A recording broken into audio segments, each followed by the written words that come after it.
Have you ever trusted your own blood, only to have them turn on you with a fist and a word that cuts deeper than any blade? I thought my brother and I were unbreakable, but a foggy San Francisco night 10 years ago shattered that bond. And yesterday, the truth came crashing back. Our family's Victorian home glowed with the warm flicker of candles, the air thick with the scent of roasted turkey, cranberry sauce, and the damp chill of a November breeze slipping through the windows. Our annual Thanksgiving dinner was in full swing, relatives laughing around the dining table, their voices blending with the soft clink of wine glasses and the distant hum of the city. I adjusted my sweater, forcing a smile as I sat across from my brother Jake and his wife Allison. At 35, I, Noah, had built a successful tech startup, my own empire after years of struggle. Jake ran our family's vineyard, a legacy we'd both sworn to protect. But last night, his handshake felt too stiff, and Allison's smirk was too sharp, her eyes glinting with something cruel.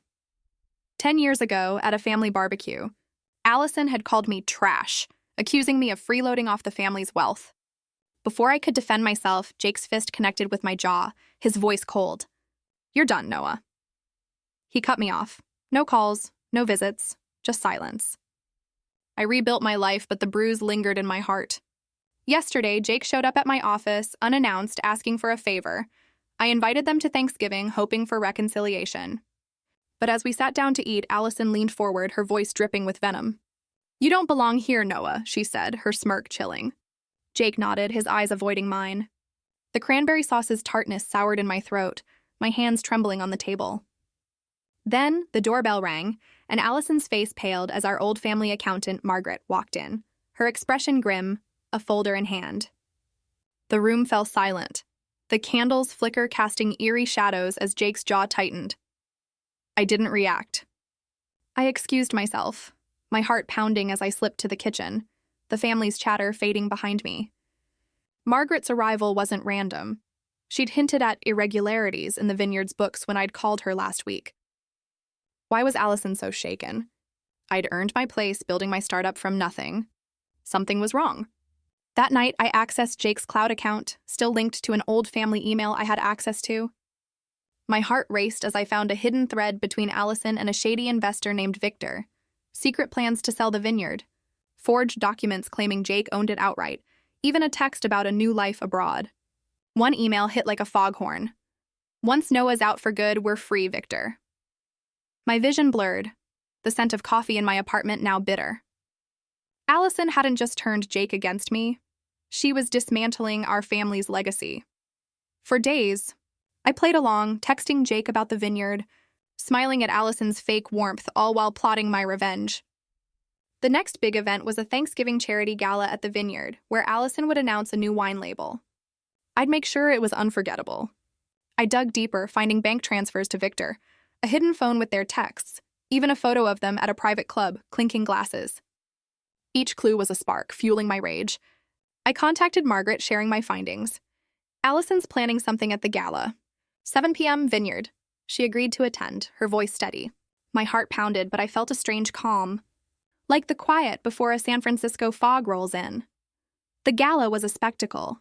Twinkling lanterns, oak barrels, the air filled with the scent of aged wine and cedar. Allison was radiant, working the crowd in a burgundy gown, while Margaret arrived, her folder clutched tightly, her eyes scanning the room. I waited until Allison took the stage, her voice warm as she unveiled the label, the projector glowing behind her. Then I signaled my assistant, who I'd clued in, and the screen flickered. Instead of wine photos, it showed their emails, their texts, and that club photo, blown up for all to see. The room fell silent, the clink of glasses stopping dead. Allison's voice faltered, her eyes darting to the screen. Margaret stepped forward, revealing audited records of Allison's fraud. Jake's face paled, his wine glass slipping to the floor. I stepped to the microphone, my voice steady. "Thank you, Allison, for showing us what family really means."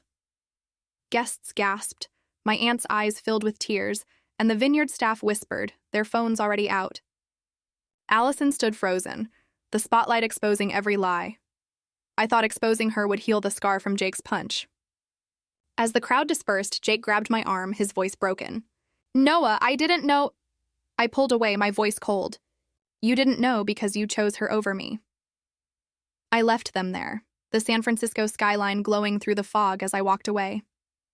But the victory felt hollow. The next day, as I sorted through old boxes in my apartment, I found a letter I'd written to Jake at 22, when I'd left for college. It confessed a lie I'd told to skip a family event, chasing a startup idea instead, leaving him to handle the vineyard alone.